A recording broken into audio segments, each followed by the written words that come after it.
Alright, what is going on everyone, and welcome back to the channel. For those of you who didn't see this, a couple of days ago, I actually made a video talking about why I think Jae Crowder would be a perfect player for the Cleveland Cavaliers to potentially trade for. I made another video after that actually talking about the recent trade requests that Jae Crowder would eventually go and do, and it looks like this guy really wants out of Phoenix. I mean, it is what it is. I'm even rolling up my fucking sleeves. I don't know why I'm doing that, but Jae Crowder wants out of Phoenix.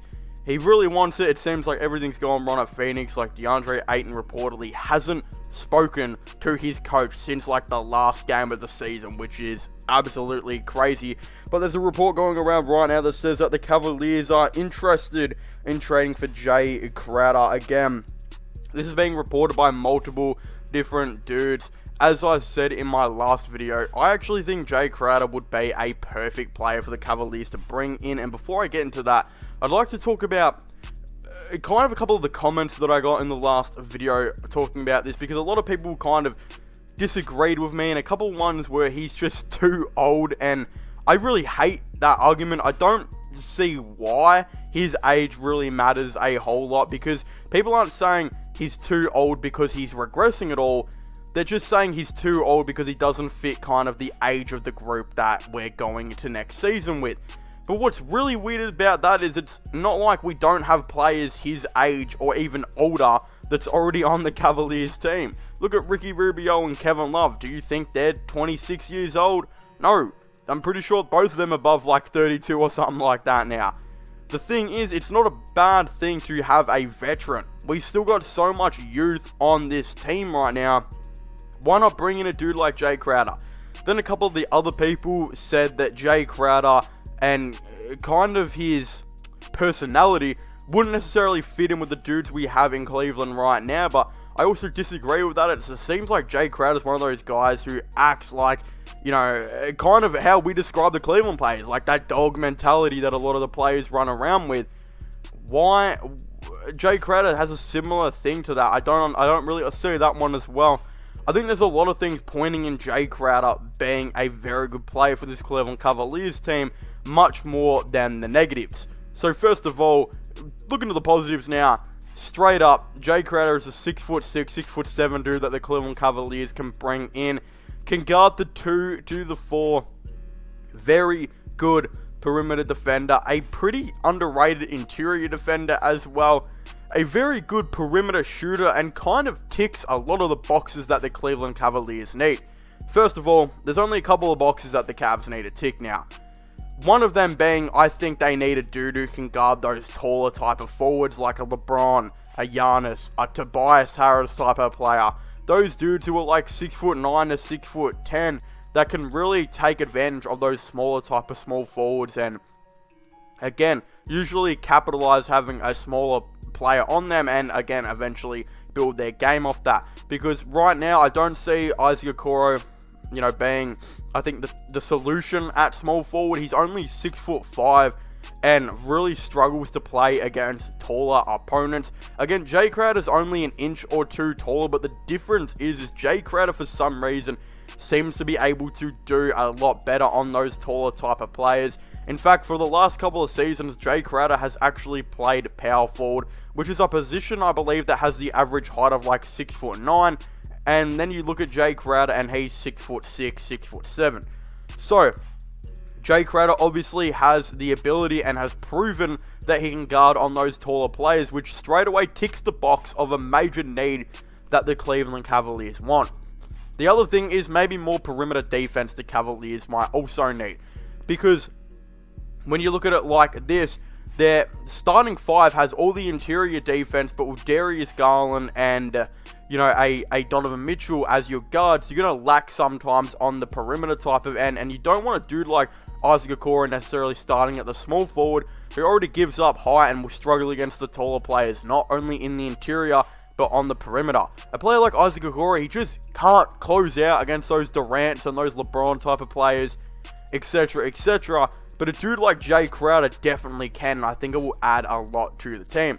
Not just that, I think adding Jae Crowder to that starting 5, you put a really good knockdown you know, forward into that team, into that starting five more precisely, because when I look at that starting five, I think, damn, Mobley and Allen, they do everything elite, but they can't really shoot threes on the perimeter. Then you look at Garland and Donovan Mitchell, and even though they're technically elite three-point shooters, they're not really dudes that you go, we're going to spot him up, you know, in the corner and he's going to hit an open three every single time. They're dudes that can definitely do that, but they're going to be running their own plays, trying to create their own shots, this and that, before they even go and sit in a corner. But a dude like Jae Crowder, he can do what Isaac Okoro can't. He can actually go and sit in that corner, and again, be kind of a dude that I think scares a lot of teams on the perimeter. I think when you're looking at it like this year, you're going to have Darius Garland and Donovan Mitchell, and Mobley and Allen for that matter, causing a lot of double teams. They're going to be attracting a lot of double teams over, and I think you're going to want to capitalize off that. If you've got Darius Garland getting double teamed, that means there's a dude open, and usually it will probably be Isaac Okoro. But if Darius Garland tries and hits that dude up in that starting five, basically Okoro is more than likely going to miss those three-point shots because he's just not a good enough shooter. Neither is a Lamar Stevens, who you would add into that starting five if you didn't do Okoro. Dean Wade could be added in, but again, he's just not good enough defender, I think, to really be starting there full time. But if you had a dude like Jae Crowder, and Jae Crowder can make teams pay. If you're Darius Garland and you're getting double team, you want to dot up the open dude, and it's Jae Crowder, you're much going to prefer that over than like an Isaac Okoro type of player. So I think that makes a whole lot of sense. Not just that, I think bringing in Crowder actually makes Okoro better, because you put Okoro now on that bench, and the way I see it is Okoro can now go guard. He's more, I think, natural type of position, which is, of course, the shooting guard. Again, you just move Karis LeVert to that 3 or whatever coming off the bench, and it still makes a whole lot of sense. And it's going to be pretty nasty, quite frankly, to see that. Like, I think it just makes a whole lot of sense. Not just that, it doesn't seem like Jae Crowder will be the most expensive. I don't think there's really a lot of teams in the market at the moment offering a first-round pick, which is really bizarre to me, because I actually really like Crowder and think he's probably worth a first. The Cavaliers only have one first, which is 2024, that they currently own. They've got some pick swaps in the future, which we don't own yet. When it comes to that year, we'll eventually get those picks back. I think that's in like 2026 and 28, so we'll still have to wait a little bit of time there as well. We don't own our 2023 pick so far. That's gone in Indiana. Again, it is protected, top 14, I believe. So if we finish in the bottom 14, if we finish in the bottom 14, we get the pick back. But hopefully that doesn't happen at all. And then again, I think, yeah, 2025, 2027, 2029 are all going to the Utah Jazz. So, we've only got one first round pick left. We don't want to give that up just yet, I think. I still think we could get this deal done if we offered a Dylan Windler, JD Osman, and 2 second-round picks. It's probably nearly the best Phoenix are going to get. I think teams are for some reason only offering a role player and a couple seconds. Again, it's just if they think that JD Osman and that are right for the job, we could always give in and just say, alright, we'll give you a top 10 protected JD Osman and Dylan Windler. It'd 100% get the job done. We'd probably be the only team to offer up a first. But I only want them to do that if they think this team is 100% concrete, solidified, which it could very well be. But it is a risk to go after a dude like Jae Crowder when you don't know how solidified this team will be. You think it will be, but things can change. Maybe Donovan Mitchell and Garland don't work out together. Of course, that won't happen. Touch wood, it doesn't happen. Let's just say it does. You don't necessarily want to be giving up your last first round pick unless you know this team is 100% good to go.